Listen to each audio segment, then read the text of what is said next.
November 29th, 2024 meeting of the Ann Arbor Renters Commission. The purpose of the Renters Commission is to advise the City Council and City Administrator in matters affecting renters in the city.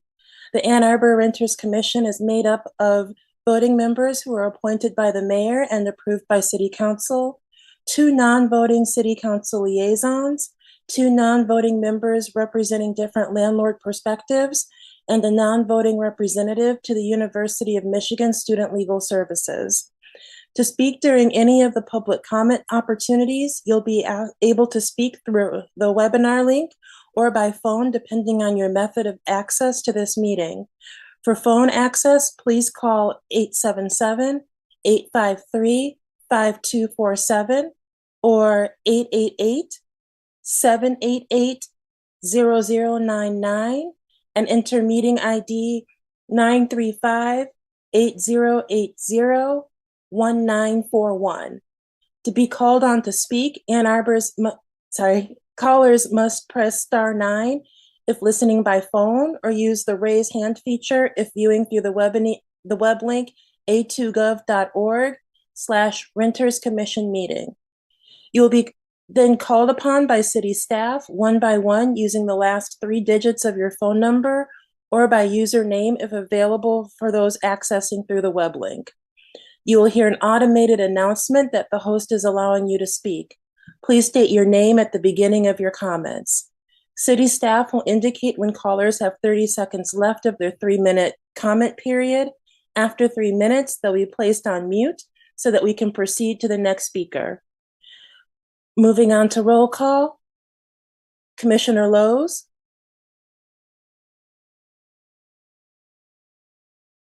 Commissioner Else. I'm here in Ann Arbor. Thank you. Welcome. Thank Commissioner Droppelman. Commissioner Ratcliffe, I'm here calling from Ann Arbor, Michigan. Commissioner Chen. Council members Radina and Harrison will either be late or unable to make it.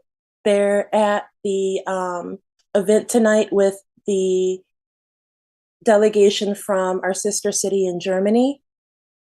Commissioner Good. I'm here in Ann Arbor. Welcome back. Commissioner Pitts. I'm here, Ann Arbor. Welcome. Commissioner Liao. Here from Ann Arbor. Welcome. And Commissioner Wood. Here and in Ann Arbor. Welcome. And Commissioner Larsenes. Here in Ann Arbor. Welcome. Oops. Just seeing who was in the queue. Okay. Moving on. Is there a motion to approve the agenda as presented? So moved. Thank you. Is there a second? I'll second. Thank you. The agenda is now open to either be approved as presented or it's open to be amended. Does anyone need to amend the agenda? Okay. So then we'll go ahead and vote. All those in favor, please unmute and say aye. Aye. Aye. Aye. Aye. All those opposed, say nay. Okay, the agenda is approved. And now for the approval of the minutes. And we don't have the minutes this meeting, so we'll have to do those for the next last month's meeting and this month's meeting in the October meeting. Perfect. Thank you.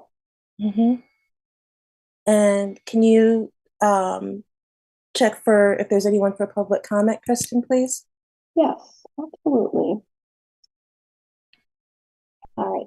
If anybody would like to address the Renters Commission for up to 3 minutes about any topic, public comment can be made by phone at 877-853-5247 or 788-0099 and entering meeting ID 935-8080-1941. Or you can join the Zoom meeting by going to a2gov.org/Renters Commission meeting. There is anybody who has called in or joined the meeting would like to address the Renters Commission, you can raise your hand by pressing *9 or using the raise hand feature.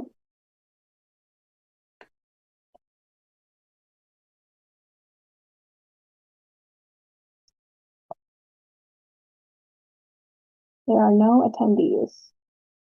Okay, well, on to the next item onto the agenda.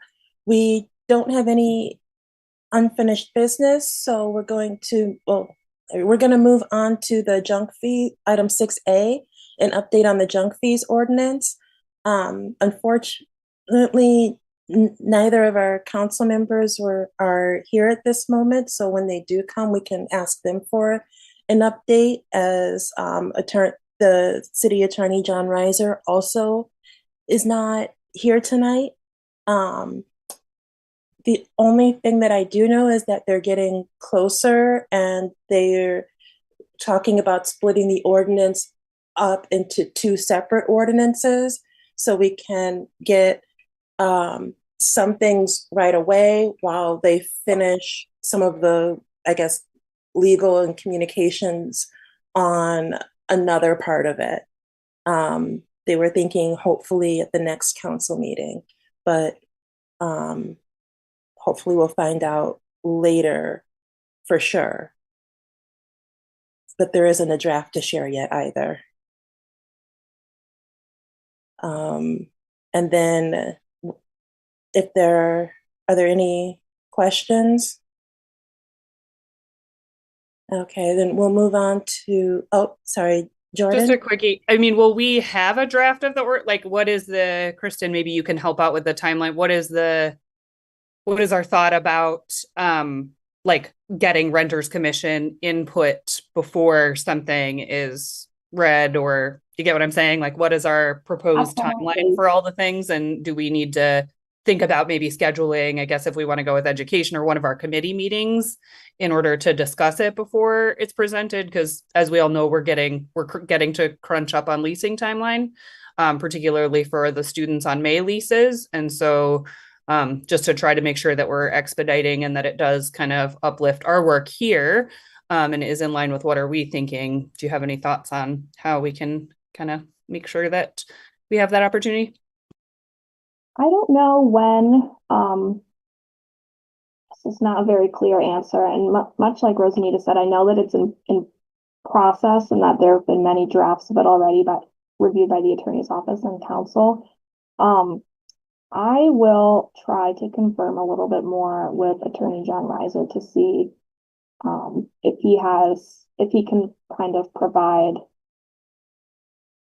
like an idea of where the attorney's office is with the ordinance draft. I was hoping to have a copy for you guys today, so I'm not sure if it will be ready by October, but I will keep on trying to get that info for you guys. Thank you. And I also, before each meeting, make sure to ask the council members, are there any updates? And it's just, that was the update that I got today, is that they were going to split it into, having an ordinance, do the first reading of one at the next council meeting, and then do the reading of the rest of the ordinance, so that there was at least something sooner rather than later. But unfortunately, they didn't have a draft to share with me yet. I appreciate that. I think that is a good move to get something on, and I'll be looking forward to hearing what it is. Thank you. You're welcome. Are there any other questions? Just real quick, welcome to Commissioner Droppelman, who's here now. So I wanted to make sure that he is counted for attendance. Thank you. And there's a brief update on membership for the commission, right, Kristen? Yes.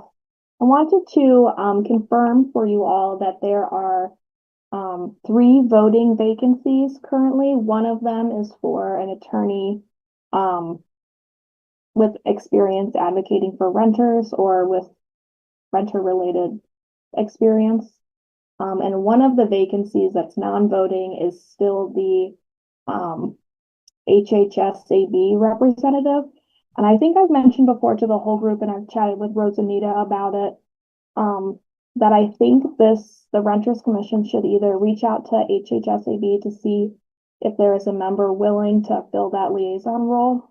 And if not, I think you should amend your bylaws to change the role to be able to be filled by somebody else so that you can get another person on. I wanted to confirm about the vacancies. And we've reached out several times to a couple of folks. And I think that we're probably ready to move on to some different options after not hearing a prompt response. Okay, right. We had briefly discussed the possibility of moving from the non-voting HHASB member to hopefully another voting member who's a renter, was the hope. So at least on my part. And also, Jeff hasn't been here for a couple of meetings. Have you received any communication from him, Kristen? Because I have not. I haven't. I can check. He typically would email ahead of time to let us know he wasn't going to be there. I'm not sure if I saw that this time. But I will check. Thanks. Yeah, I just want to make sure. Julia? I'd like to move that we give one more attempt in reaching out to HHSB and to see if they can have an immediate representative, and if they can't, that at the next meeting we have on the agenda to change the bylaws for that slot. Does anyone second that? Am I allowed to second that? I'll second it. Thank you, Barb. Okay. Does anyone have any comments or questions? It's open for discussion now. Oh, all right. Then we'll bring it to a vote. All those in favor, please unmute and say aye. Aye. Aye. All those opposed, please unmute and say nay. Okay, then it's passed, and thank you, Julia. We'll give it one last try, and if not, the next meeting we'll go ahead and vote on changing the bylaws. And can I just ask, will you do that or will Kristen do that? Who reaches out to them? I'll reach out. Okay, thank you. Okay. If there are there any other questions, comments, concerns? All right, then we'll go ahead and move on in the agenda to our presentation from Joe from OSI on green rental housing.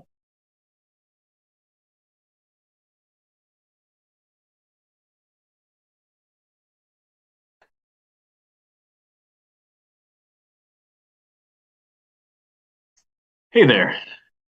Thanks for having me out. Good to see y'all. Let me just start presentation here.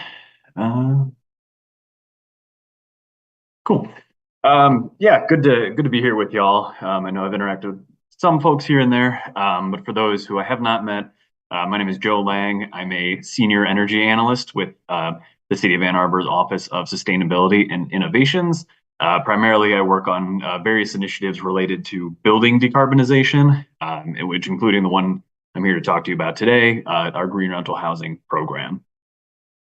For what we're going to kind of go through, one, I just want to go through some of the background of why we're doing this, and as well as some of the program development to kind of show how we got to where we are. It's been a bit of a lengthy process, bit of a journey, but we're getting there now. It includes, there's been a couple rounds for comment and all that, which were before the Renters Commission was actually formalized. So that's kind of a give a sense of how long we've been looking at this. Want to make sure everyone's aware of all of that. At which point we'll talk about the policy itself, what we're looking at right now, and how we're thinking about going about it.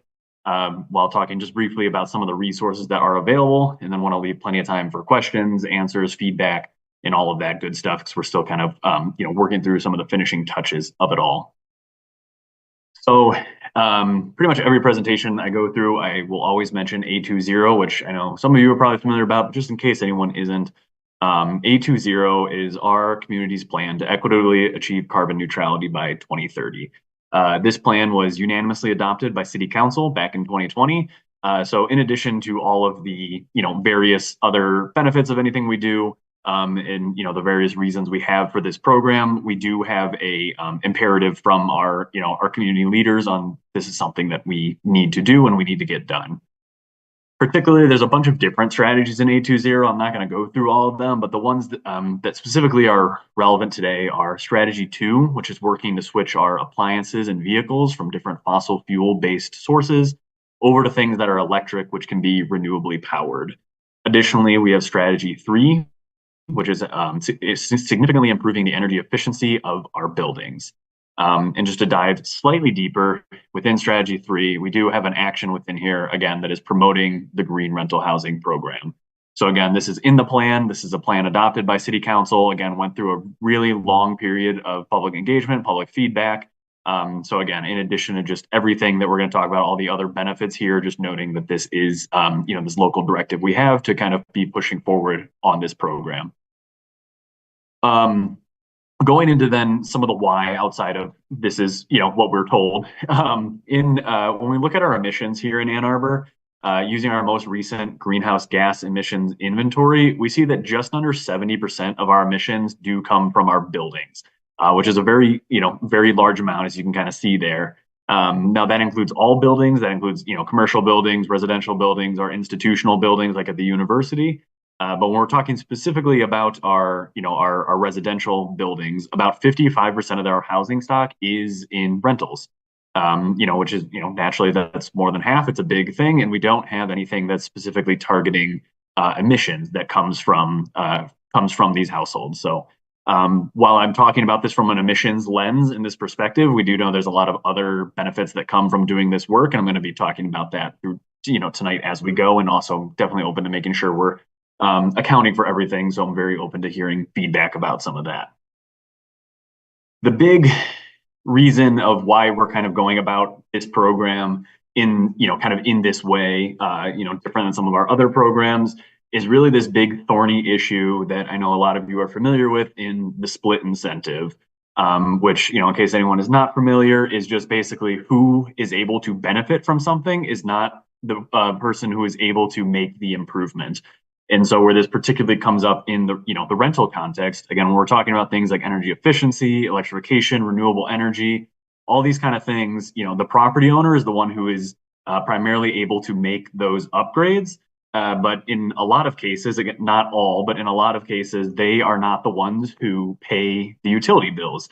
And so, these kind of these upgrades that can be made, they can have pretty significant utility cost savings. They don't recoup that investment, and so they're not as incentivized to kind of go about and do that. If you think again, in a single family home, the homeowner might be sitting there and they're saying, hey, if I get a more, energy efficient home, yeah, it's going to cost me money to do something, but I'm going to save however much per month. That pays itself off in, 4 or 5 years. So I'm going to make that investment. But, a property owner might not do that for that reason because they don't pay those. And then, on the flip side, the tenant, they're living in the unit, they can't make these structural changes. They're going to have those benefits.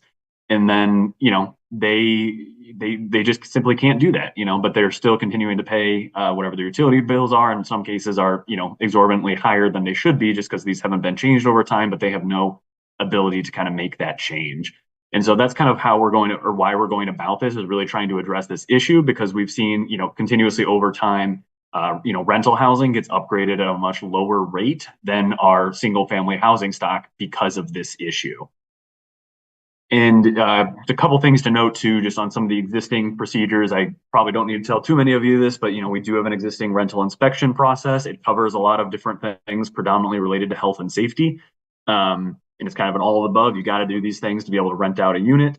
It's about every 2.5 years. It can get extended if they pass on the first time.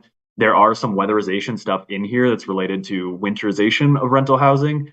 And all of these things that are already in here are staying. These aren't anything that we're replacing. We're not getting rid of any of it with this. Rather, this is something that's being tacked on in addition to, with, again, the goal of meeting, reducing our greenhouse gas emissions, making more comfortable places, and saving people on their utility bills, and, for tenants who are renters. So the last kind of thing I want to mention, just in terms of how we're looking at all of this, I just do want to note that, we are not solely targeting rental units. We have different ordinances that are out there that are already in effect that look at some of our different, building types. For those who are familiar, we have a commercial benchmarking program, which has been in place since 2021, which basically says that any building that's greater than 20,000 square feet has to benchmark, or find out what their energy and water data is for the entire year and report out that data. Some rental housing, if it's a building that's greater than 20,000 square foot, are under this ordinance, and they do have to go through and report out on that data.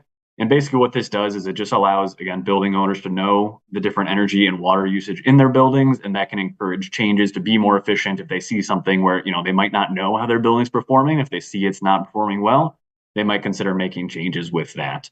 On the single family home front, we do have what's called our Home Energy Rating Disclosure, or HERD program, which is basically anytime a home goes for sale, they have to get a energy score assessment, which again basically just says, here's how the home is performing. And that way, if they have to present that to potential buyers. So when a buyer goes in, they're able to see how the home is performing, and if they choose to make upgrades, they can, because it shows upgrades that are going to have that kind of cost payback over a span of 5 to 10 years. And then lastly, what we're talking about tonight is the Green Rental Housing Program that's looking at our rental housing units. And the reason, like you kind of mentioned, we have these different programs, different ordinances, because all of these buildings kind of have different structures, have different incentives for kind of making these different changes. And so that's why we're kind of approaching them in different ways, while making sure we're able to cover all of our building stock. So for how this came about, some folk might have been around for it. And like I said, it's been long. It's been a long process. We've been working on this a while.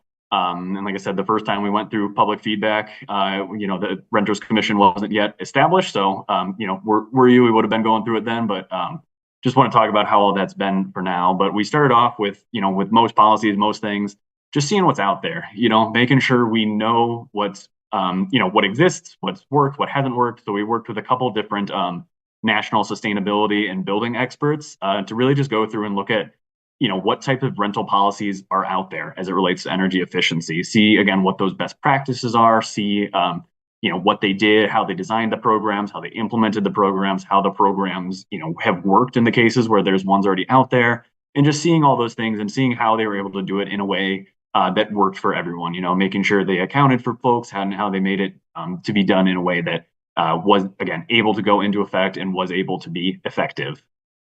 We also looked at a couple different cities who have these various policies. There's just a list of some of them here. There's more out there, but these are just some of the most pertinent and relevant ones. And again, just looking to see what they did, what worked for them. If it's something that worked well, we, try to incorporate that if we can. And just as importantly, what didn't work. If they ran into anything where they're like, this was a failure, it had no, impact, everyone was upset about it, making sure we accounted for that, because we didn't want to do anything that we know won't work. But very importantly, we're always keeping an eye out for what could work in Ann Arbor and what couldn't. Because, even though some of these cities are very similar to us here in Ann Arbor, there's plenty of things that might work for their context, but they might say they might have a different state regulatory structure, and they might be able to do more than we could. or, they might have just a different set of circumstances. So there's things we might be able to do, they might not be able to do. So making sure we're always keeping that front of mind, so we don't just want to necessarily copy and paste something without considering our local context. And with that, just to give a sense of some of where we are at, here in Ann Arbor, we have about 31,500 rental units across about 8,500 properties. And the median year built of these properties is 1964. And the reason I mention that number, not just to throw, numbers at you, have a fancy graph or anything, but it's really important because there were no energy efficiency requirements in Michigan building codes prior to 1977. So, naturally, some of these buildings might have undergone renovations, might have had upgrades, but if they have not, it's entirely possible that they were built in a time and are still at a current standard that wouldn't meet our existing standards for energy efficiency, comfort, and all of that. So it's important to note that, and that's really where we're looking at. Some of the things that might have been built more recently might be they might be performing fairly well, but we have some that are not performing as well, and that's what we want to make sure we're really focusing on. So with that, all that information, what we did is we convened a task force to take in this information and begin to tailor policy towards Ann Arbor. We had representatives from different tenant advocacy groups, landlord advocacy groups, some of our low-income housing providers, as well as our building department and a bunch of other folks. This also included folks who were, licensed engineers, architects, building developers, all that stuff. So we could make sure that, we're getting all these different perspectives, as well as including all the building science in there to make sure, again, we're doing things that work for all of our, different groups and doing it in a way that's, backed by science and is informed. Similarly, they saw a lot of those presentations that we're talking about by some of these national groups, but then really getting together to really define all these different challenges, these opportunities we have, and really focusing on how to address that thorny split incentive to, again, do this in a way where we can, improve our energy efficiency, improve our comfort, reduce energy bills, and do it, in a way where it all kind of comes together. With that, they developed a set of policy elements, these related to things around the efficiency of our different appliances, the efficiency of the units in general, as well as looking at different ways we can improve our weatherization and making sure to disclose all this information. I'll talk a little bit more about these as we go to see kind of how they've developed. But again, what we did is we shared out these recommendations. It's included a whole bunch of public meetings. We had 2 just broad public meetings. We had a public survey. We went to different commissions. Like at the time we were at the Energy Commission, talked to a couple different other stakeholder groups to get as much feedback as we could. And some of the common things that we got was it was a lot really quickly. Especially again, at the time we were doing this, it was still, in the pandemic and in some of the, various things we saw where there was difficulties finding contractors, finding supply.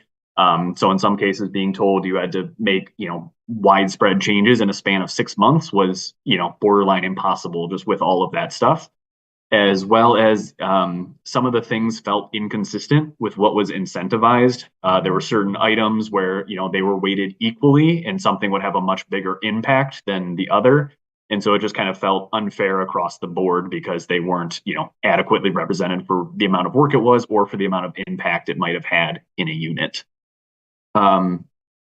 So what we did is we went back hearing that feedback and worked on a way to make it more consistent and more backed by data so that, if you're scoring on a certain way for improving the efficiency, there's a reason for that. And there's a very specific reason why we chose that and why it's incentivized in that way.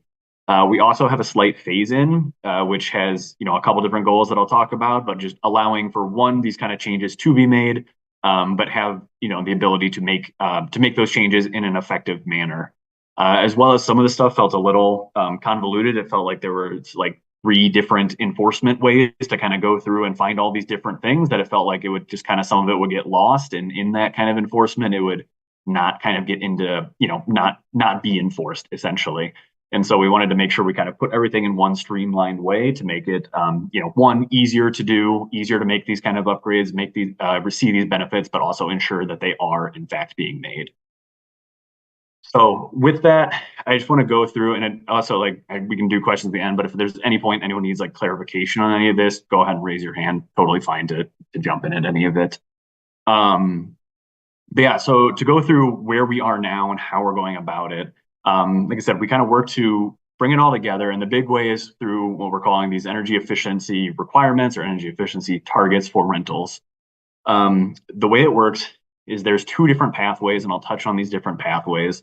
But they're designed to give choices and flexibility for compliance, and they're also going to be, again, added into that pre-existing checklist, all about, really trying to equalize some market expectations for rentals. Again, trying to get everyone kind of on the same board when it comes to energy efficiency, comfort, and all of that. But again, do it in a way that's streamlined, has flexibility, make it as easy to do or easy to understand as possible, and get in a way that we can see as many benefits as possible. So, like I said, there's these two different pathways, and I'll go through each of them individually, but there's basically two different ones. The one is a checklist pathway, and what this is it's a checklist that is developed by us here at the Office of Sustainability and Innovations, along with some of our collaborators. And there's basically a collection of different items. They have different impacts, and they have different points related to that. And what would need to happen for each unit is they would need to achieve a minimum score on that. They can certainly go above and beyond, but they would at least need to hit this minimum score to be compliant. The other option is what's called the Home Energy Rating System pathway. The Home Energy Rating System is a national standard developed by a couple different national entities. There's licensed raters or certified raters who go through and do these. So it's a very common system, and they would need to achieve a minimum score similarly. But in this case, it would be going through that outside system instead of our existing our inspectors going out and confirming all of that. So the way these look in practice, like I said, the Home Energy Rating System pathway, or it's abbreviated to HERS, and the HERS index.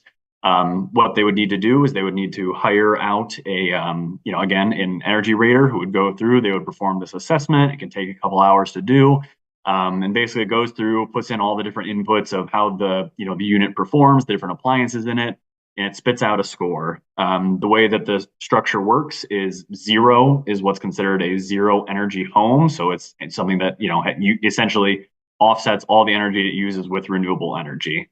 And a reference, an average home, or again, building a unit is 100. So that's the average. And so for this, they would need to achieve, each unit would need to achieve at least 110 or lower, remembering that lower numbers are more efficient.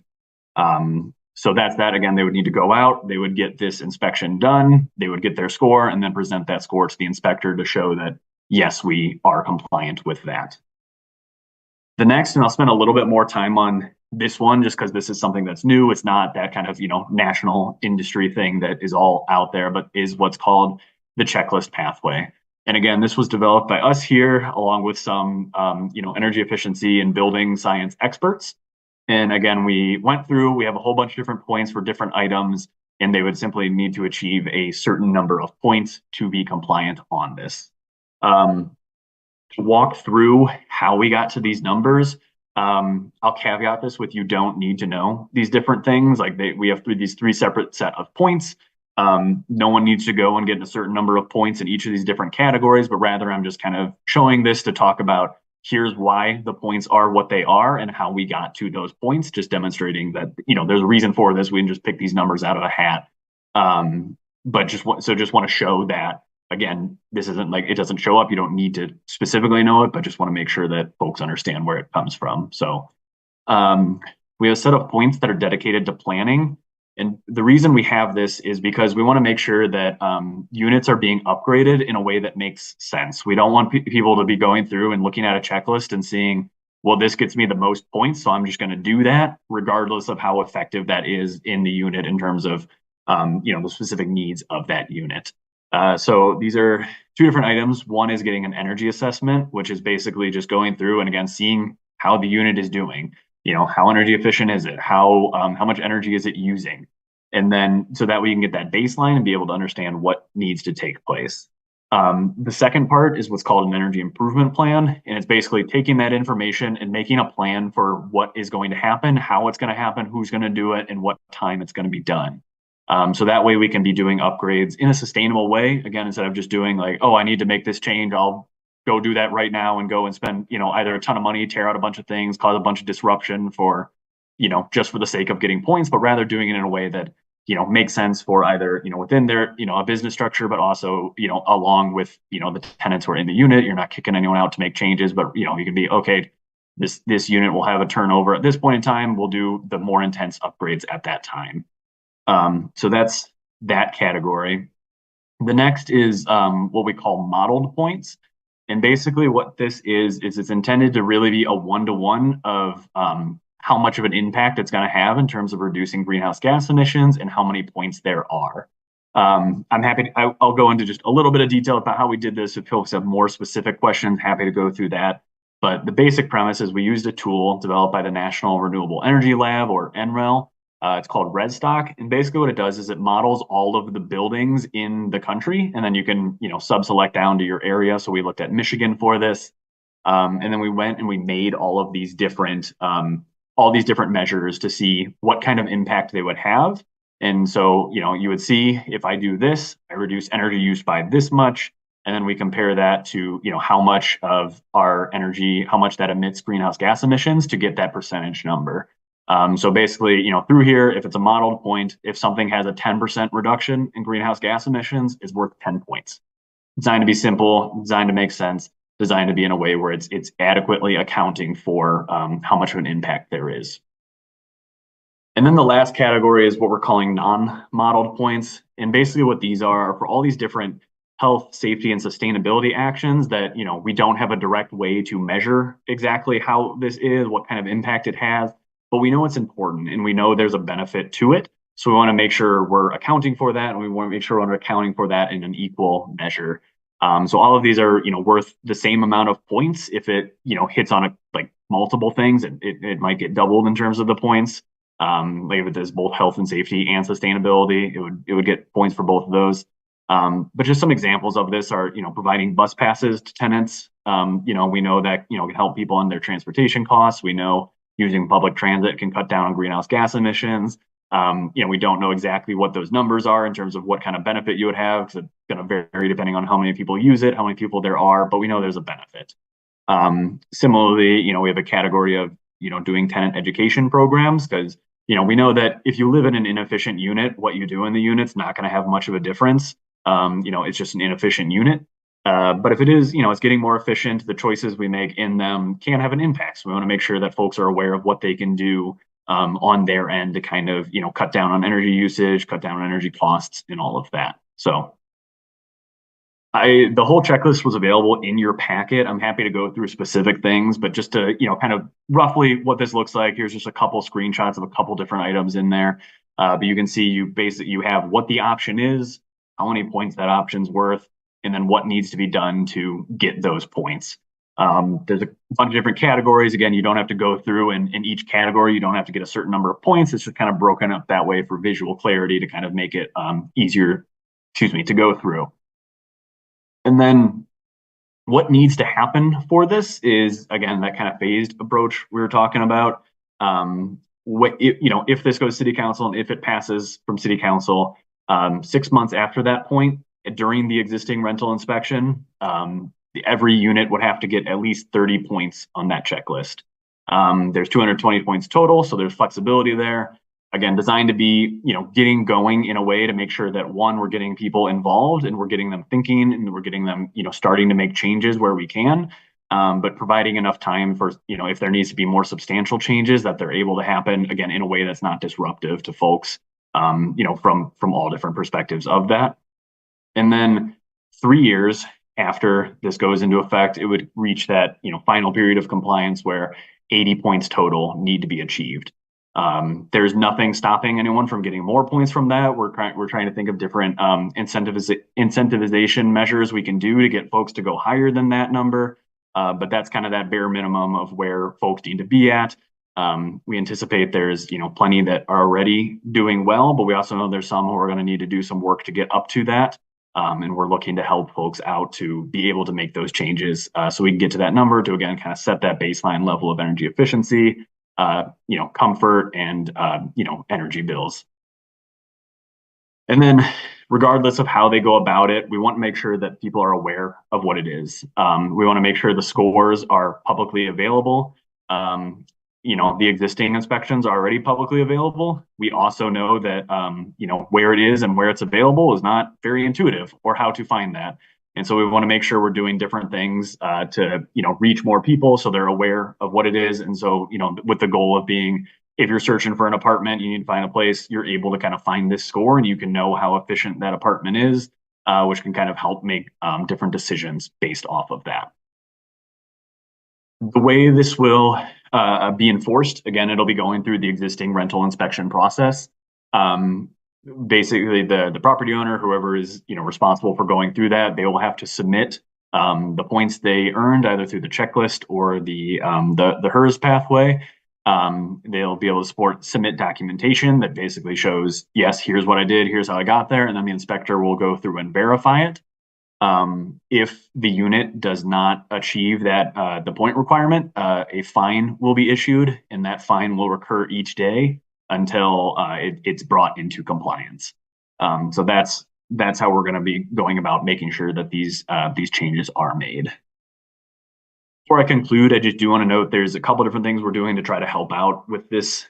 We have these resource hubs, as we call them, that are available. There's ones that are available for the landlords or property owners to, figure out how they can make these changes, how they can get finances to make these changes. So they can do it in a way that, it is efficient. They can do it in a way that, there might be changes that need to be made, but want to reduce the impact in terms of, cost for it. So they can, make sure that everything is, operating in a way that works for everyone there. We do also have a renter resources hub, which is mostly around different behavioral things that can be done. Again, different things you can do in a unit to be more energy efficient. Again, if you're searching for a different apartment, what kind of questions you can ask, what kind of things you can look for to make sure you're getting into somewhere that's, more efficient. As well as, while this program doesn't cover residence halls, because that's University of Michigan property and above our jurisdiction, we want to make sure there's stuff in there for renters who are able to, do things on their end in their residence hall, because there are different changes that can be made there if they're interested in that, as well as just some other stuff that out there that can be helpful. So with that, I talked a lot, probably more than you wanted me to talk. So I'm going to stop for now. But just want to say again, thanks for having me. I have all the other different resources pulled up in different areas. So if you want me to open it, share a screen and go through any of those, I'm happy to do so. But happy to take any questions. And also, just importantly, if you got different feedback on any of this, happy to, hear that and kind of work through to see what we can do to improve things.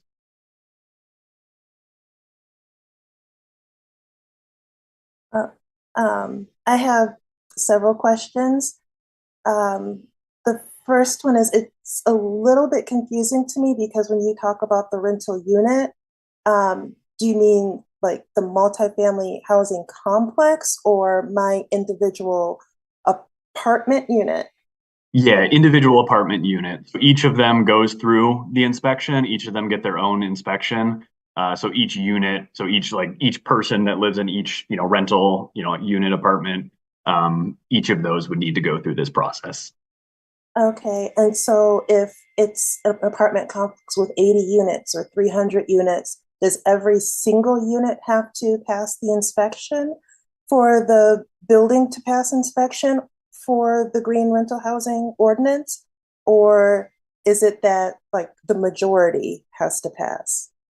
The intention is, yeah, and that's a great question. The intention is each of them. So each of them go through their inspection. So each of them would have to go through that. So, say it's an 80 unit complex, we go through and 10 of those units do not pass. Each of those 10 units would be subject to that fine and would have to go through that process until they're brought in. We are looking at different ways with our rental inspectors to see how to, do that or how to do those inspections in an efficient way. In some cases, like different programs that go through, they do something where they inspect 7 individual units, and if all 7 of those units pass, they then do 5, 1 in 5 from there on out. And as long as that one that they inspect is still okay, they keep going on that. But if one of them fails, they go back to inspecting every single one. So try to do that in a slightly more efficient way, but as of now, it's kind of each of them gets inspected individually as they go. So that's the process we're going through. Okay. And also, you mentioned the HERS assessment or the checklist, right? But the HERS is much more in depth than the checklist, but also HERS, I thought, was only for single family homes as opposed to a multifamily home or dwelling. Yeah. So then how does that work? Like in terms of equality or equity, because it's not equal. So the HERS index, there is a way to do it for multifamily. So there is a way to do it for each unit. So that's why we chose that pathway for it. It gets a little confusing because we have for our single family homes, we have that home energy score assessment, which is a different one, and that home energy score is only single family. But the HERS score, too many acronyms, it's annoying. It But sounds similar. yeah, exactly. It's annoying they did that, and that's how it is. But yeah, so that's why we have those two different ones, because the home energy rating score can be used in multifamily. And we have seen in some of the other cities that had these two different pathways, pretty much, I think it's like 98, 99% use the checklist, and 1 or 2% use the the home energy rating score. So we anticipate something similar, but we want to make sure folks have the option if that makes sense for them. Okay, and one last question before I open up to everyone else. One of the items on there on the checklist was about basically accepting, if the complex accepts vouchers of some sort or rental assistance payments. But given that Ann Arbor already has the ordinance, the income discrimination ordinance, right? And like basically they all have to accept it if someone has one. Is it for the checklist, is it that they actually allow people to come in, which means like technically everyone does? Or is it that you get your 2 points if you actually have somebody renting that unit using that? Yeah, the latter. We want to make sure that they're not just saying they will do it, but they are doing it in effect.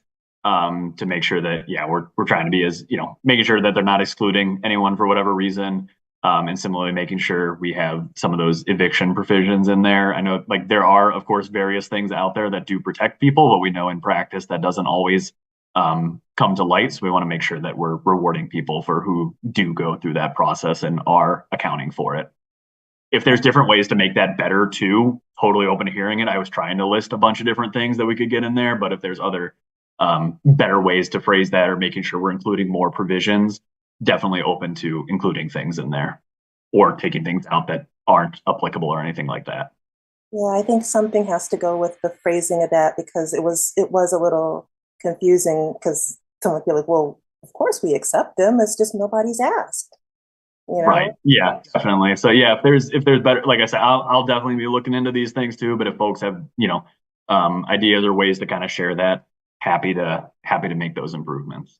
And once it does pass, is there a way to get kind of a summary or something that can go into the tenant, was it rights and responsibilities handbooks for tenants? Because those are supposed to get handed out to every renter within the city. So that would also, whether it's handed out as a physical copy or a PDF. So that way it gets the word out more. Mm-hmm. Definitely. Yeah. We want to make sure we're doing everything we can to make as many people aware of this as possible. So yeah, we'll definitely be looking to do things like that. So to make sure obviously that tenants are aware of it, but just as importantly, to make sure that landlords, property owners are seeing that regularly and knowing they need to be doing that as well. So that's a great suggestion. Thank you. Does anyone else have a question or a comment? Barb?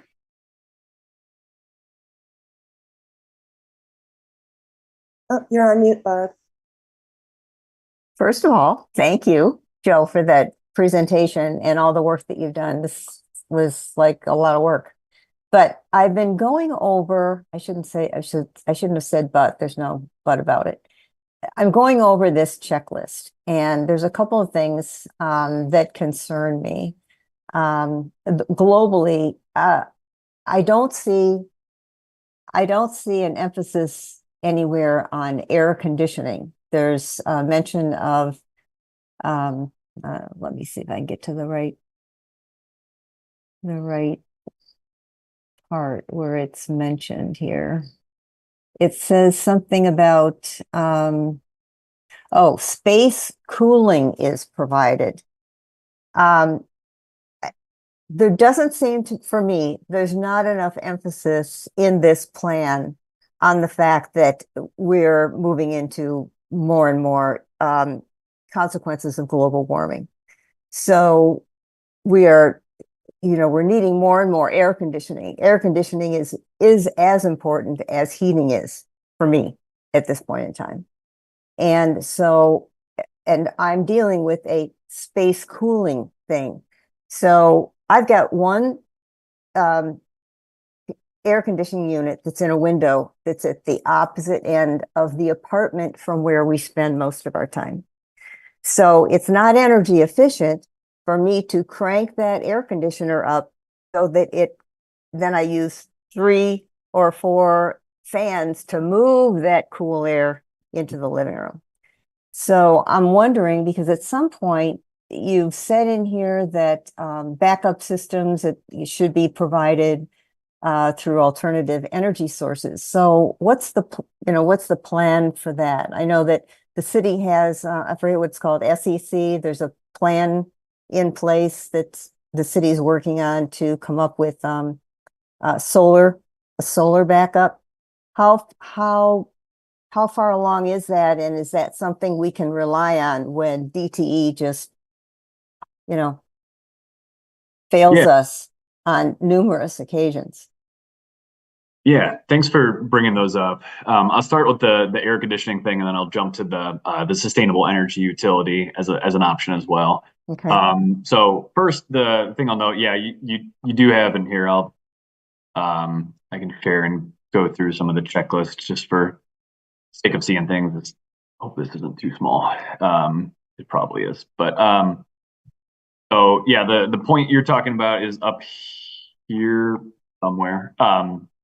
It's under the Ann Arbor rental housing checklist under planning. I'm in it. Yep, the pages are jumping on me. Sorry. But yeah, so there is the 2 points that's for purely having space cooling, and that's for those things that you mentioned of being like at bare minimum, we know it's getting hotter, and we know space cooling, or again air conditioning. That this is just the technical term that is there, but yeah, air conditioning is becoming more and more essential. We know that. We're seeing more more frequent high heat days. It's happening more and more, and it's becoming not a luxury. It's something that we need. We see that all throughout with a lot of the heat waves that have happened that are increasingly there. So that's why this is worth at least just the 2 points in here is for having that bare minimum. That should be something that folks have, and there should be points for that. As for the efficiency side of it, this is annoying what they are called, but all these over here that are heat pumps both heat and cool. So they are not just something that provides heat, but they're also something that provides air conditioning. And they do it in a more efficient way than even your traditional air conditioners. The way that they work, it's the same technology that's in a fridge. It goes through, it pulls heat out of there, dispenses heat outside, and that's what helps cool down the unit. And because of the way it works is it's simply just moving heat rather than having to generate things and push things through all of that. They're about 2 to 3 times more efficient than a standard central air system, and a lot more efficient than a window unit. And so that's why they get a lot more points in the checklist for these different things. And so that's kind of how we're going about it. It's like I said, I'm not the one who named the technology, but they are called heat pumps, but they both heat and cool.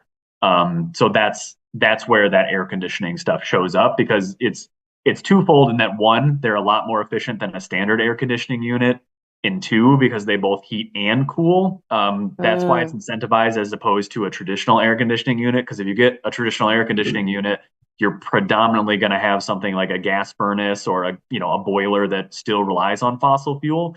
So we want to make sure we're doing things that are transitioning our heating supply off of off of those fossil fuels. So that's how it kind of shows up. We are accounting for it. And we want to make sure we're getting, and again, a heat pump is so much more efficient than a standard air conditioning. So we really want to, get folks moving in that direction where we can. Before I jump to the sustainable energy utility, I just want to check if that helps, or if there's anything I can touch on that before I jump to that. I just wanted to ask a question about that, because the last Sure. time I knew anything about that was back in the early 80s. Mhm. And that involved like digging up your backyard and putting hosing through a large backyard to make that work. So I'm assuming that that's no longer required. Yeah, it's moved forward a lot, and there's two different Okay. types. There's geothermal, which is basically putting things in there. It interacts with the ground and supplies heat in that way, and it's a super efficient thing. Naturally, it can be a lot of disruption, and especially if you're already in somewhere, especially if you're in like a large existing building, it's kind of hard to adapt to it. But we also have what's called air source heat pumps, and we have, very importantly, what's called cold climate air source heat pumps, which means they're specifically adapted and rated for cold climates like in Michigan. They can still provide heat to, it's like -15, -20. They're still providing heat pretty reliably. And they have different backup heating there that is a little, less efficient, but that only kicks on if it gets to those, very low temperatures, which, they do happen, but it's a small fraction of the time they're actually running. So they're able to still provide it. They have a bunch of different options. They're even coming out with newer, window options. They're nothing like, the different window units we have right now for AC, but they're able to kind of do that as well. So there's a bunch of different options out there for those. So, and is this a like not outrageously expensive option for landlords?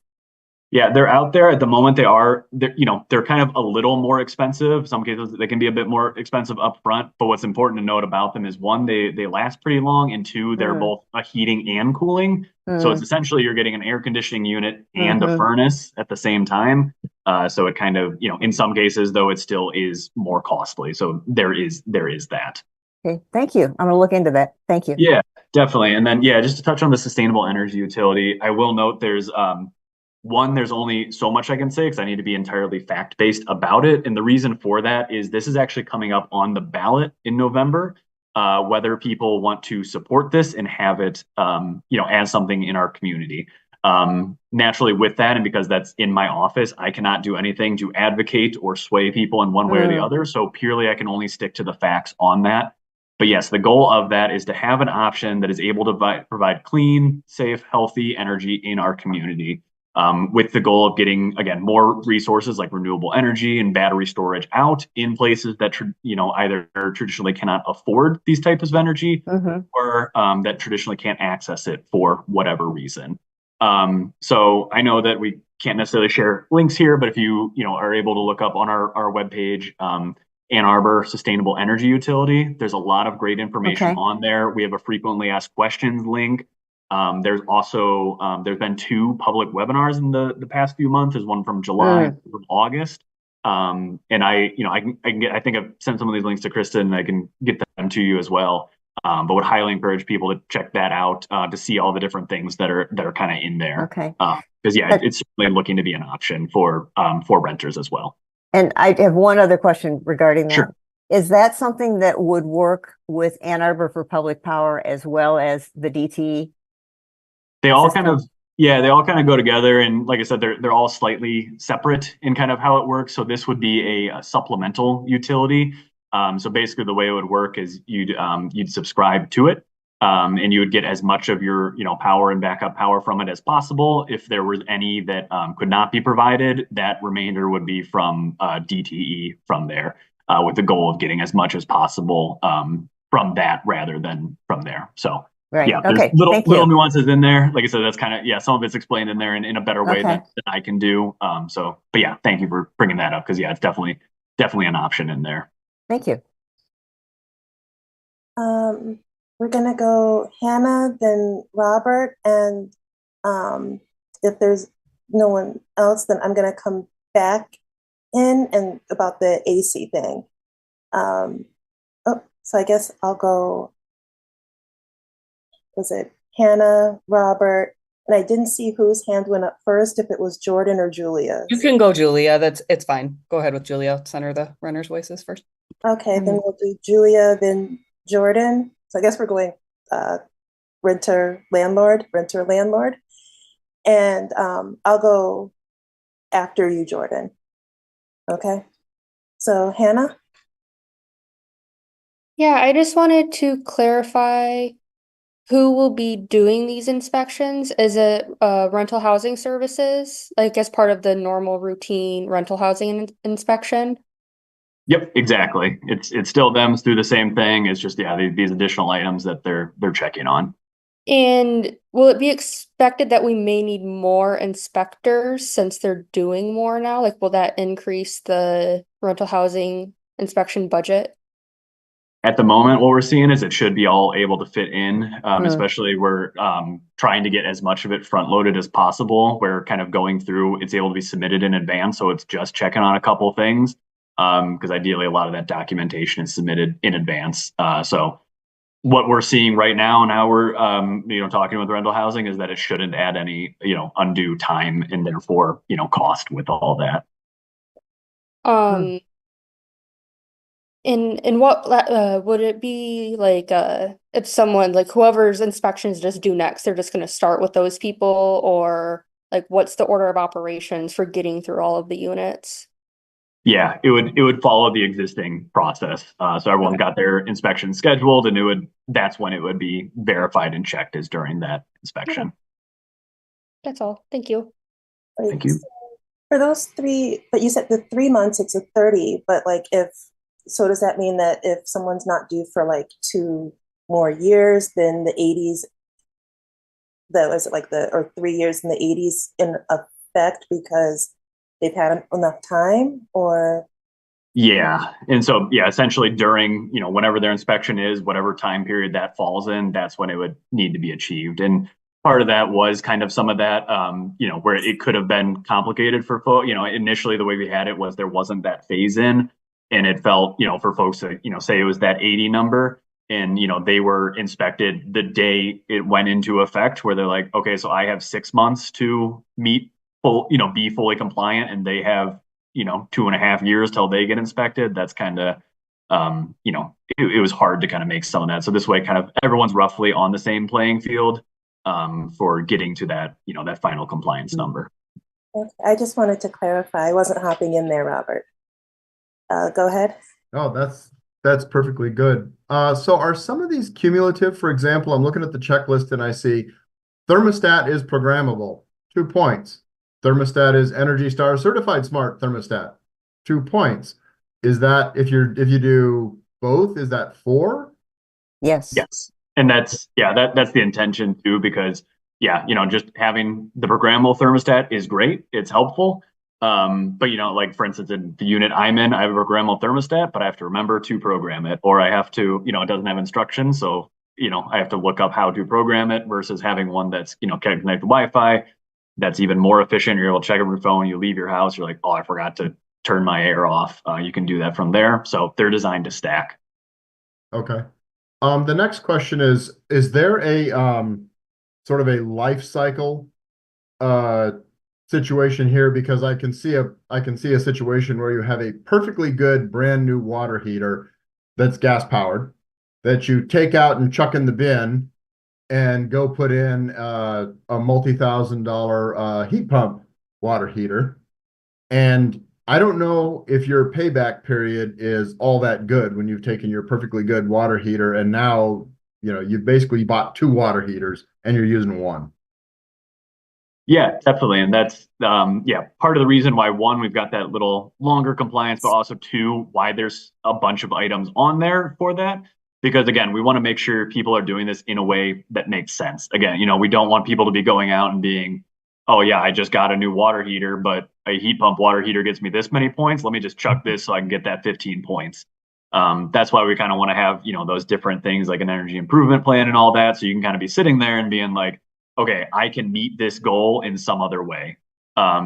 Say, 10, 15 years down the line, I know I'm going to have to replace this.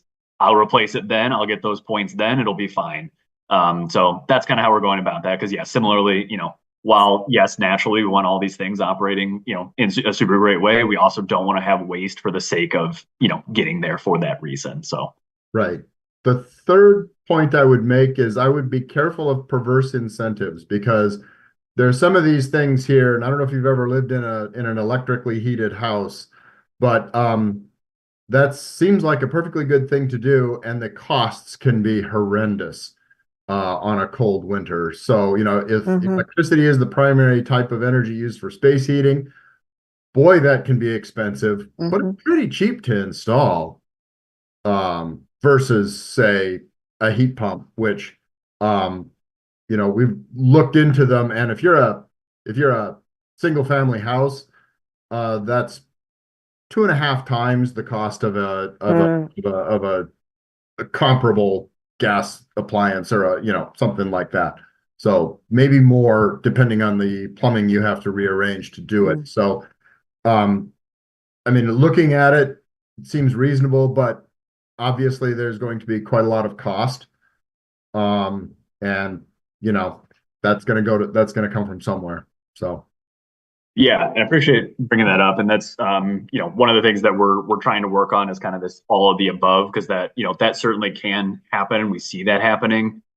We see that cost it becomes reduced when you also are doing some of that energy efficiency work with it. It allows it to work a lot more efficiently, and that gets it a little bit more a lot more neutral in those cases. And so that's why kind of some of them are there. But again, similarly, we know that in some units that this might not make the most sense, and that's okay. That's why there's, again, kind of those other options to find different ways that are going to make more sense for the unit. And that's, again, why it's structured there. Because, again, we don't want people just be chasing, this item has so many points, I'm just doing that. We want to make sure it's something that is beneficial for the unit.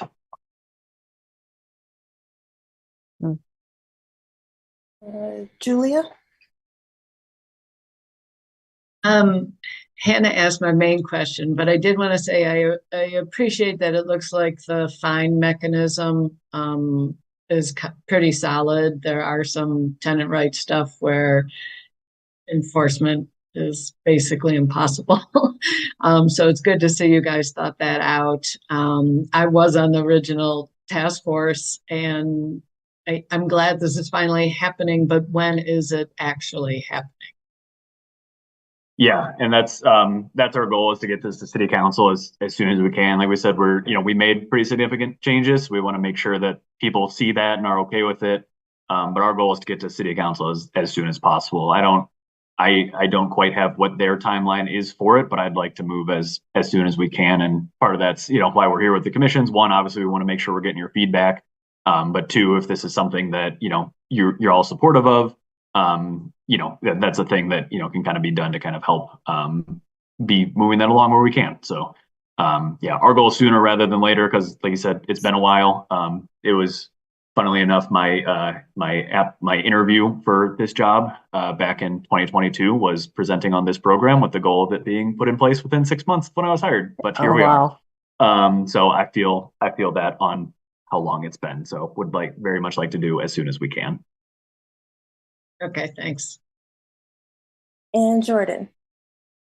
Thanks for doing all this work. It's definitely a lot of work and a lot of thought that's gone into it. I guess I just want to verbalize that for those of us who really work to have an affordable housing stack that is older and that have kind of a medium-sized business, this is really affecting us super disproportionately.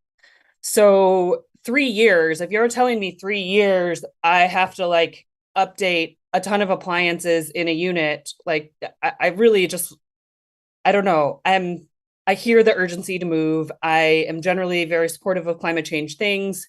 And also, all of the high rises are going to pass, and us smaller owners who still have apartments that are $700 a month in Ann Arbor are not, we're going to be forced into big costs. So I just want to make sure that that is really heard.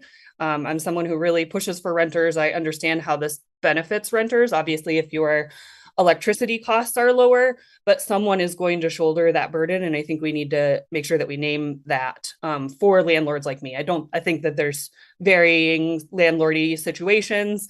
and that there are people that have a couple buildings and it's totally doable. But for us kind of mid-sized folks with a lot of older stock that's super affordable, this is a big burden. And so I just kind of want to name that and make sure that that's something that's being thought about. So when you say something like 3 years, to me, like my husband and I went through and like calculated all of our buildings, everything's over 30, no problem. We do try to make conscientious choices, and to get to 80 is like, we're probably going to have to throw appliances out before they're done.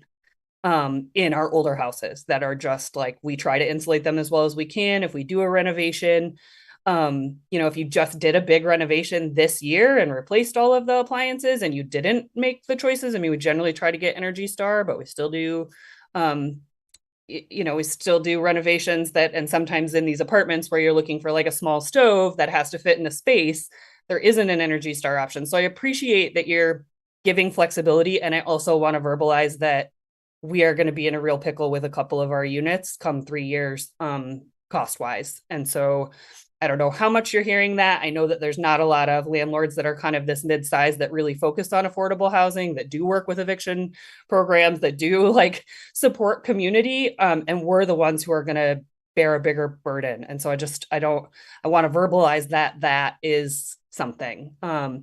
So kind of just that's that thought, but also, am I hearing you? So you're saying they don't think it's going to add too much of a burden because we will like get the checklist, have to submit that ahead of time, and then they'll just kind of check a couple of things to verify. Am I hearing that just kind of process before I ask a clarifying question on that? Is that?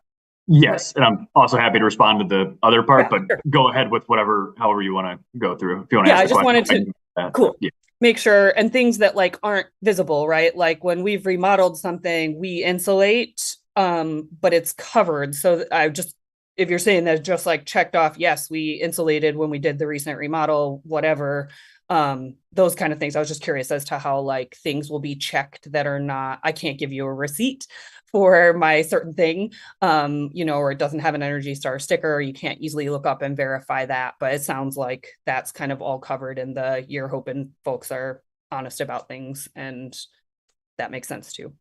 Yeah. So I'll start there and then I'll jump to the other part because I've very much heard and want to make sure that we're addressing all of that too. But yeah, for the stuff like, insulation behind the wall, there's probably going to be some degree of trust. We don't want inspectors going in, knocking a hole in the wall and making sure it's in there. That's in no one's best interest. So, to some degree, it's going to be, do as much as we can to make sure we can verify as much as we can. There might be some things that are just a little harder to tell. I think the way it's, currently structured, there's not a way to fully get there, but being, yeah, I've totally done it. And there's no way to check that that's taken place, but there are, some items in there. And I think, that's okay. We're all working towards the same thing. And we want to make sure we're getting there. And so, there will be some degree of trust on some of those items, but again, there's not, you can't get all of the points by just doing that. So we're not in a spot where people are just entirely blatantly like, yeah, I've totally done it all. And they've done nothing kind of a deal. So, yeah. And then as for, the overall, definitely hear that and want to make sure we're doing as much as we can on that. And yeah, a couple of things, like one, we're always happy to work with people to find different financing options to make things, done in a way.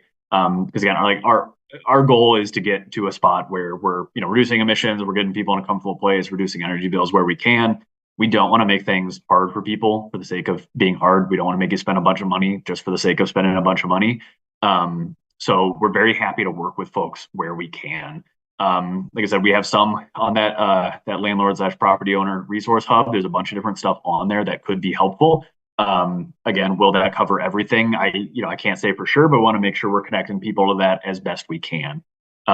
Similarly, we've submitted a couple grants recently that would attempt to help with this as well. Be able to provide funding where we can. Grants, as with anything, is not a guarantee. So I'm not going to sit here and say I can guarantee that I'm going to get you that funding, but we're trying as best we can. And as we see things come up, we're absolutely applying for that exact reason. Similarly, there's a couple of different things in there. One less so, but there's it's called unlisted innovation measures, which it's kind of intentionally left broad because we want to make sure that we have things in there for either, things that might not be easily quantifiable or might change massively depending where you are. I think Barb sent in a question also, or just kind of vocalized too, about batteries. Batteries aren't an item in the checklist just because you know, it can be so different. Like say, oh, I got one battery for a 300 unit building. Like you shouldn't get the same amount of points as someone who puts a battery for a single family home, you know? So I want to make sure it's customizable for that, but also for different things that we just might not think about. You know, there might be things you're doing in your unit that's like, you know, sustainable or really beneficial to tenants. And we might just not have known that before. And we want to make sure there's an option for getting points for that. So we can kind of go through that. There also are some provisions in there that are, you know, related to hardships.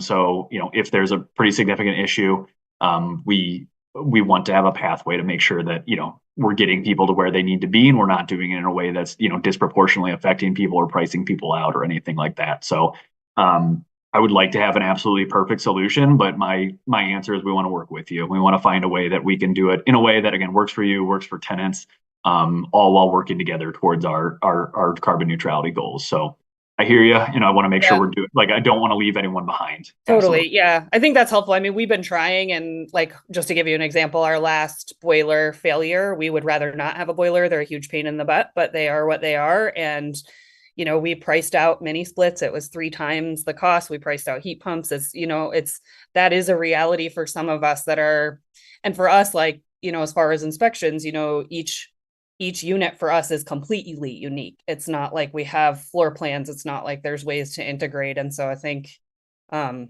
appreciate you hearing that. And obviously, like, we'll probably try to start touching base more to make sure that we are like, that we've gotten quotes on all the things that we have thought of, as we make the changes. But yeah, it's glad to hear that we can all try to work together on some of those things, because it is just, we've been trying, and we're not getting nearly as far as we would hope with our particular housing stock that we have. So thanks for listening to that.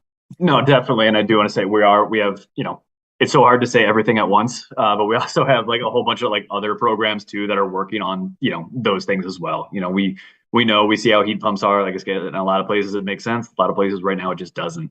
And so we have other different programs we're working to try to, you know, affect the overall market with the goal of, you know, getting more adoption, getting more players in the game, you know, on the manufacturing side, things like that, contractor side, to help bring down those costs over time. I will also say it depends on the unit. But the city of Ann Arbor does have rebates for buildings. Not all buildings qualify. It's largely, at this time really, kind of on the single family home side, even though there are plenty of rental units that are in that and they do qualify for that and they can access that funding.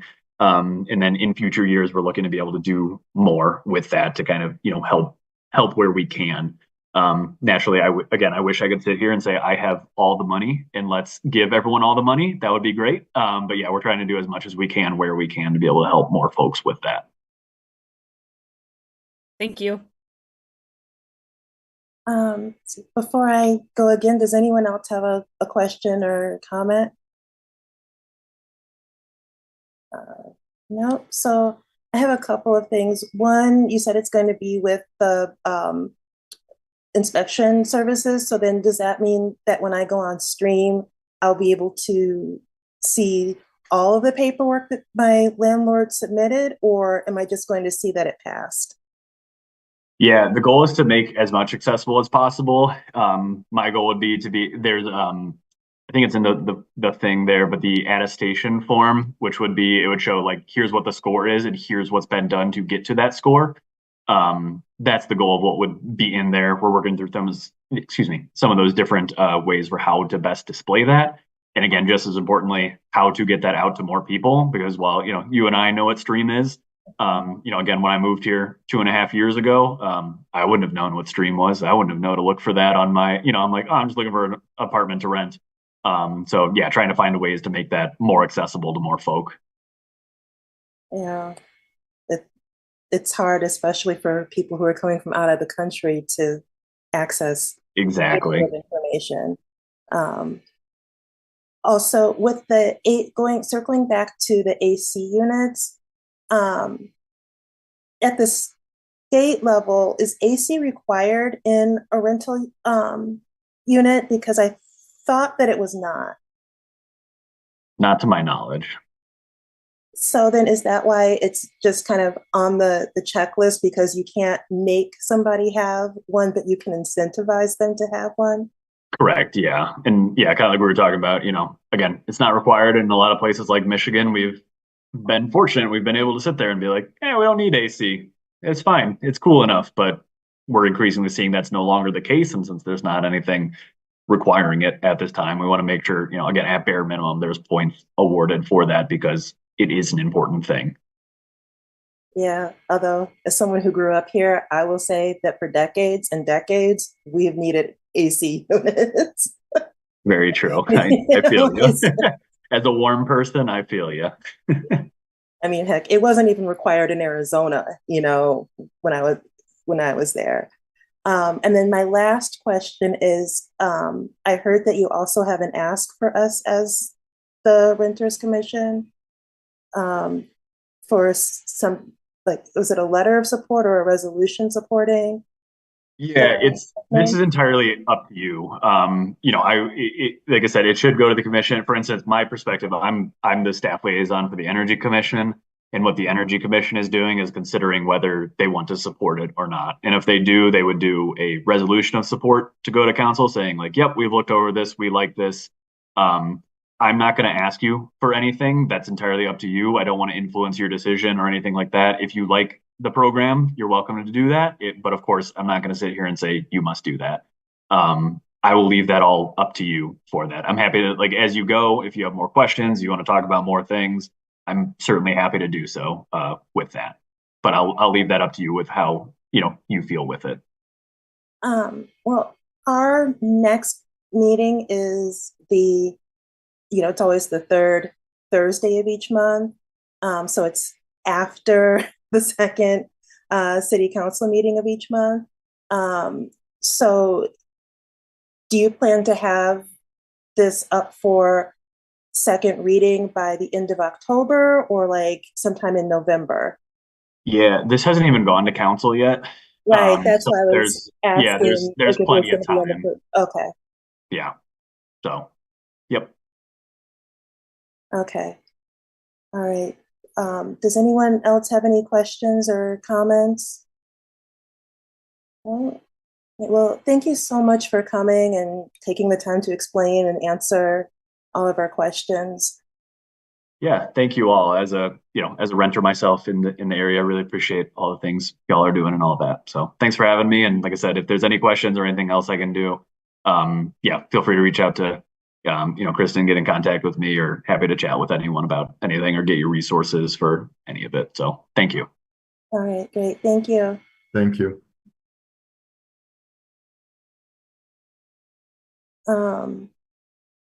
Let's see. And I kind of made a mistake where I forgot about a discussion. We were supposed to have a discussion on the Green Fair. I think just a short discussion about that.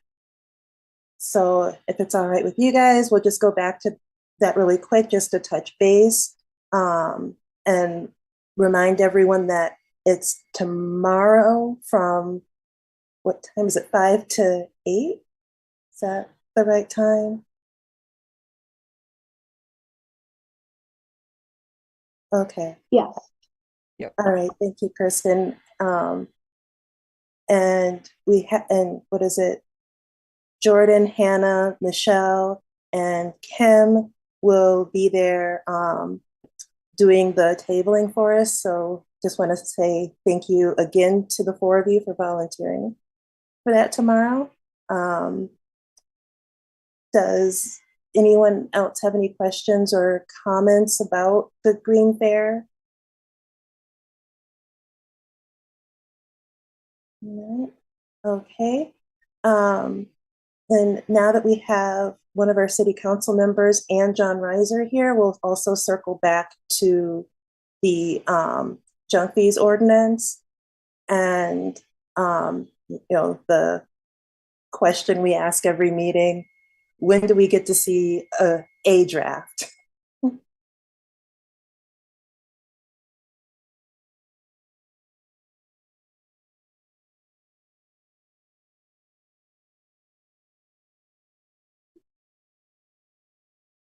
John, do you know when we'll get to see a draft? Well, Jen Richards and I have been working on it. We have a draft that we have shared with council members Harrison and Radina. We had a meeting with them, and I know they are kind of looking it over kind of right now. So I'll defer to them as to when they think it's ready to be shared with this body. I don't know if Councilmember Harrison wants to kind of weigh in on that. I know that you and Travis are reviewing it, so.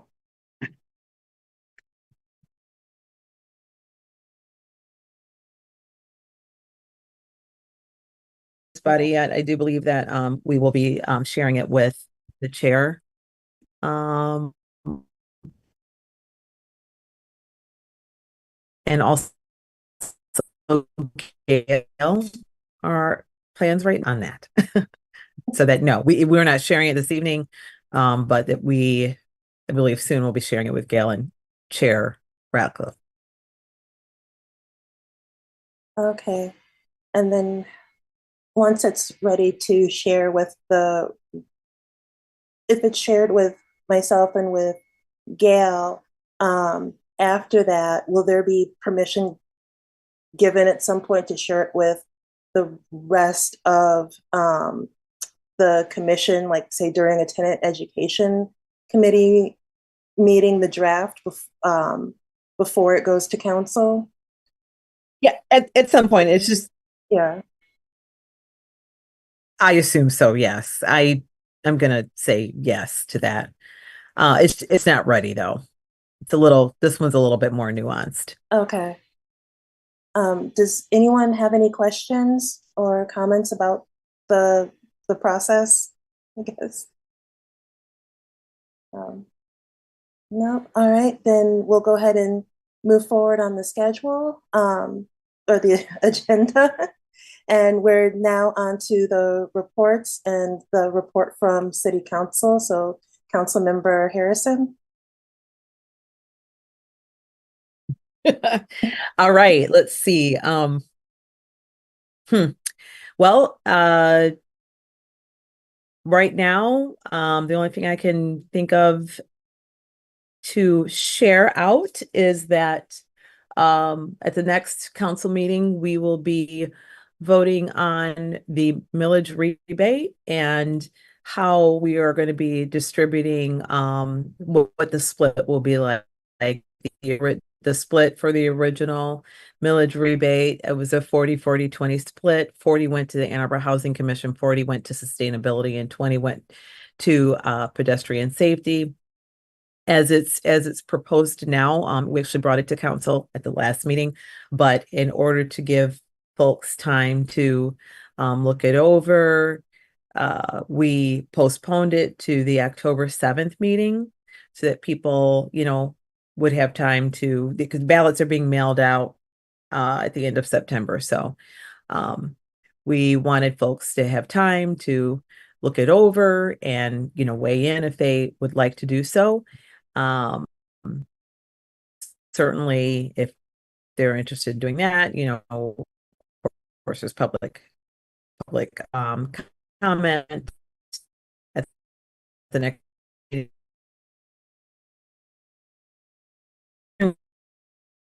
You keep That would be the biggest up. thing right now that I can think of. It's really 2 hours. Councilmember Harrison, I think you keep breaking up. It's either you or it's my connection. I'm hearing it too. Okay. Yeah. That I don't know what you heard last. I heard that. Any questions? Maybe turn off the camera and I don't think it was my internet that was unstable, but let's give it a try. Because sometimes it's just with Any questions? I don't know what you all heard. It's been a long day. I was at 2 events, overlapping events tonight, and raced back to hop on. So what I heard was that the council had brought up the health and safety millage for the distribution of the funds within the city of Ann Arbor, that it used to be a 20-40-40 split where 20% went to pedestrian safety, 40% went to the Ann Arbor Housing Commission, and the last 40% went to sustainability. But what you guys are looking at doing now is 20% to the pedestrian safety still, 40% still to the Ann Arbor Housing Commission, and then instead of 40% going to sustainability, that 40% would be going to, well, this is also, I read it when it was on the agenda, 40% would be going to unarmed crisis response. That is correct. That is how the resolution is currently written. And it'll come to council October 7th. Right, that you guys postponed it so that people could get a chance to read it over, think about it, and ask questions, either to you council members or at public comment. Is that right? Correct. And ballots are getting mailed out at the end of the month because the millage itself is on the ballot, not the split, just the millage. The millage, the public health and safety millage is, yes, it's a county and it's on the ballot. Yes, it is on the ballot, and the ballots are being mailed out September 26th. Okay. Wow, that's so quick. Yep. Next week. Yes. And that was everything, Councilmember Harrison? Yeah, that I can think of at the moment. Yes. Okay. Then the report from HHSAB, which we do not have, and Jeff isn't here this week. So we'll go to reports from the commissioners.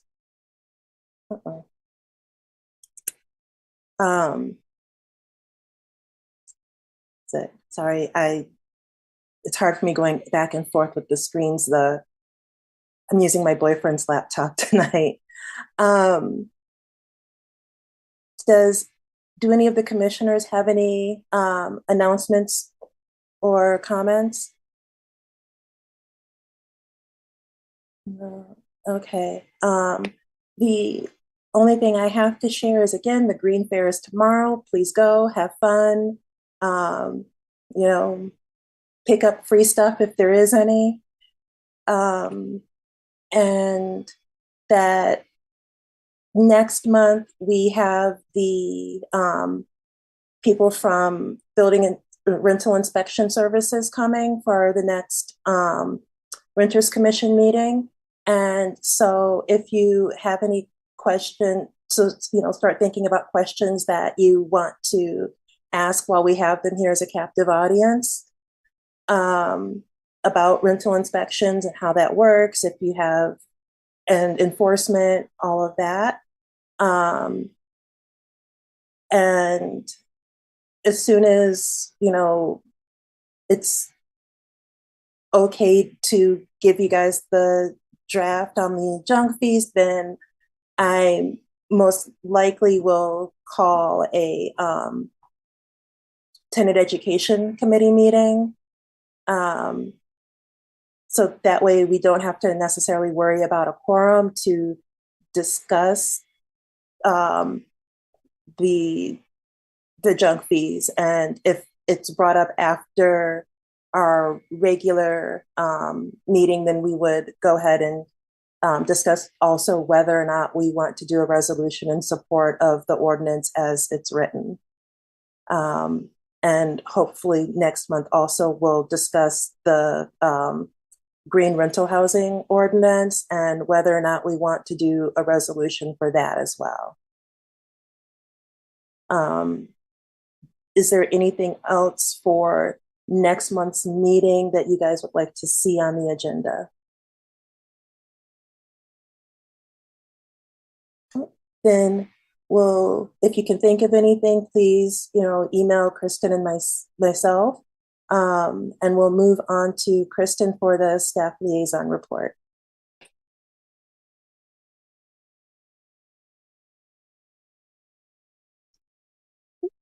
No report. I was also going to mention about rental housing. I'll send out a form soon so you can you could email me the questions, or I'll set up the form so you can see what others' questions are, so you can kind of have that information when you are putting questions together. And then I'll provide those to rental housing in advance of the meeting. Okay, great. And next on the agenda is communications, and the only communication was from Varsity Property Management, and their request was to talk with someone from the Renters Commission about the early leasing ordinance and improvements that they think can be done. They didn't list any improvements about it, so we'll just do an email follow-up asking for them to put something in writing, I think, so that there's something for us as a commission to discuss, as opposed to it just being like me. Julia? I think that's a good idea, the way you said to handle it. You know, that she has reached out a number of times before and asked for a personal hearing. And Zachariah and I did have something set up with her, which she canceled last minute, and then Zachariah rescheduled and went on his own. I don't think we can do that for every landlord in town, so I'm not wild about doing it with her again. None. I didn't know that, so thank you. But I just figured it was better to have it in writing and to see it, so that way you're not relying on my memory. And that's also how we handle communications anyway for the commission. Jordan? I was gonna say, you can always remind her if she wants more of a live interaction, she can always come to public comment and we will or will not respond. I mean, that's always a good option too, I think, for folks if they feel like they would like some documentation of you know, what they're thinking or observing about certain things that the commission has had involvement in. Oh, that's right. Thank you. And let's see. That's it for the agenda. Sorry, we ran a little bit past 9 o'clock. And I need somebody to please call motion for an adjournment and someone else to second it. I'll motion for adjournment. Thank you. Do we have someone to second it? Second. Thank you, Julia. All those in favor of adjourning, please unmute and say aye. Aye. Aye. All those opposed, please unmute and say nay. All right. So September's meeting adjourned, and enjoy the rest of your month. And in October, be on the lookout for a tenant education committee meeting, when to meet request.